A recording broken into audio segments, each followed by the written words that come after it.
جب امام حسین علیہ السلام دنیا میں تشریف لائے تو رسول خدا نے اسما سے فرمایا اسے مجھے دو۔ اسما نے حضرت امام حسین کو ایک سفید کپڑے میں لپیٹ کر رسول پاک صلی اللہ علیہ وآلہ وسلم کے حضور لائیں۔ حضرت محمد صلی اللہ علیہ وآلہ وسلم نے انہیں اپنی گود میں لیا، دائیں کان میں اذان اور بائیں کان میں اقامت کہی۔ اسی وقت جبرائیل علیہ السلام نازل ہوئے اور عرض کیا کہ اللہ تعالیٰ آپ کو سلام کہہ رہا ہے اور فرماتا ہے علی سے تمہاری نسبت ایسے ہے جیسے ہارون کی نسبت موسیٰ سے ہے، بس اس بیٹے کا نام ہارون کے چھوٹے بیٹے کے نام پر شبیر رکھو، جس کا عربی میں معنی حسین ہے۔ رسول خدا نے حسین کا بوسہ لیا اور رو کر فرمایا میرے بیٹے، اے میرے بیٹے، ایک بڑی مصیبت تیرے انتظار میں ہے۔ پھر فرمایا خدایا اس کو قتل کرنے والے پر لعنت کر۔ پھر اسما کی طرف متوجہ ہو کر فرمایا یہ بات فاطمہ کو نہ بتانا۔ جب 7واں دن ہوا تو حضرت محمد صلی اللہ علیہ وآلہ وسلم نے اسما سے فرمایا میرے بیٹے کو لاؤ۔ اسما حضرت امام حسین کو حضرت محمد کے پاس لائیں تو رسول اکرم نے سیاہ اور سفید دمبے سے ان کا عقیقہ کیا اور سفید دمبے کی ایک ران دائی کو دی۔ پھر حضرت امام حسین کے سر کے بال تراشے گئے اور ان کے سر کے بالوں کے وزن کے برابر چاندی صدقہ کی گئی اور ایک خوشبودار پودے کے پتے امام حسین کے سر پر ملے۔ پھر حضرت محمد صلی اللہ علیہ وآلہ وسلم رونے لگے، حسین علیہ السلام کو گود میں لیا اور فرمایا اے ابا عبداللہ، آپ کا قتل ہونا مجھ پر بہت سخت اور گراں ہے۔ اسما نے عرض کیا میرے والدین آپ پر قربان ہوں، یہ کیسی بات ہے کہ پہلے دن بھی کہی اور آج قرار فرما رہے ہیں۔ حضرت محمد صلی اللہ علیہ وآلہ وسلم نے فرمایا اے اسما، بنی امیہ کے ستم کاروں اور کافروں کا ایک گروہ میرے اس بیٹے کو قتل کرے گا اور خدا ان لوگوں کو میری شفاعت سے محروم کر دے گا۔ اس کو وہ شخص قتل کرے گا جو میرے دین میں رخ نہ ڈالے گا اور خدا کا منکر ہو جائے گا۔ پھر فرمایا خدایا میں تجھ سے سوالی ہوں کہ میرے ان بیٹوں کے لیے وہی کچھ عطا کرنا جو ابراہیم اپنی ذریت کے حق میں چاہتے تھے۔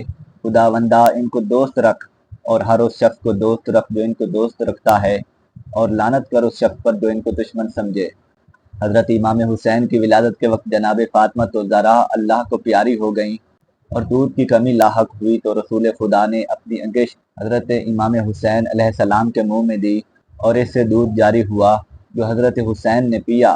بعض مورخین نے کہا کہ حضرت محمد صلی اللہ علیہ وآلہ وسلم نے اپنی زبان امام حسین علیہ السلام کے منہ میں دی اور پیغمبر صلی اللہ علیہ وآلہ وسلم کی زبان سے 40 دن تک امام حسین علیہ السلام کو رزق اور غذا ملتی رہی اور آپ کا گوشت رسول کے گوشت سے بنا۔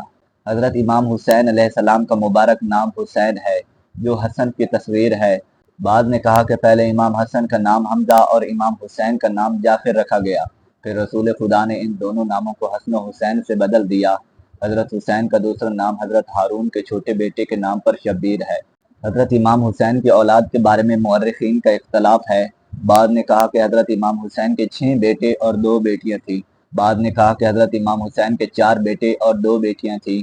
بعض نے کہا کہ حضرت امام حسین کے 6 بیٹے اور 4 بیٹیاں تھیں۔ ان اقوال سے صحیح یہی آخری قول ہے۔ حضرت کے فرزندان یہ ہیں علی اکبر جو کربلا میں امام حسین کے ساتھ شہید ہوئے اور ان کی ماں جناب لیلی تھی، علی عابد جن کا لقب زین العابدین ہے اور ان کی ماں شہر بانو تھی، علی اصغر جو شیر خوار تھے اور کربلا میں شہید ہو گئے، محمد جو کربلا میں امام کے ساتھ شہید ہوئے، عبداللہ جو کہ 1 گھنٹے کے تھے اور شہید ہو گئے، اور جعفر جو کہ اپنے بابا کی زندگی میں ہی فوت ہو گئے تھے۔ فاطمہ صغریٰ جو عبداللہ کی بہن تھیں جو ظہر عاشور کو پیدا ہوئے تھے اور بابا کے دامن میں شہید کیے گئے، یہ بی بی مدینہ میں تھی، کربلا میں موجود نہ تھی۔ سکینہ جن کی ماں رباب بنت عمر القیس تھیں اور یہ بی بی حشام بن عبد الملک کے دور میں فوت ہوئیں۔ فاطمہ کبریٰ بن حسن بن علی کی زوجہ تھی، ان کی ماں ام اسحاق تھیں۔ رقیہ جن کی ماں شہر بانو تھی اپنے باپ کے ساتھ مدینہ سے کربلا آئیں اور شام میں 5 سال کی عمر یا 7 سال کی عمر میں وفات پائی۔ اور حضرت امام حسین کی شہادت میں اختلاف ہے، بعض نے روز جمعہ اور بعض نے سوموار لکھا ہے، لیکن پہلا قول صحیح ہے، لیکن شہادت کا مہینہ محرم ہے اور اس میں کوئی اختلاف نہیں۔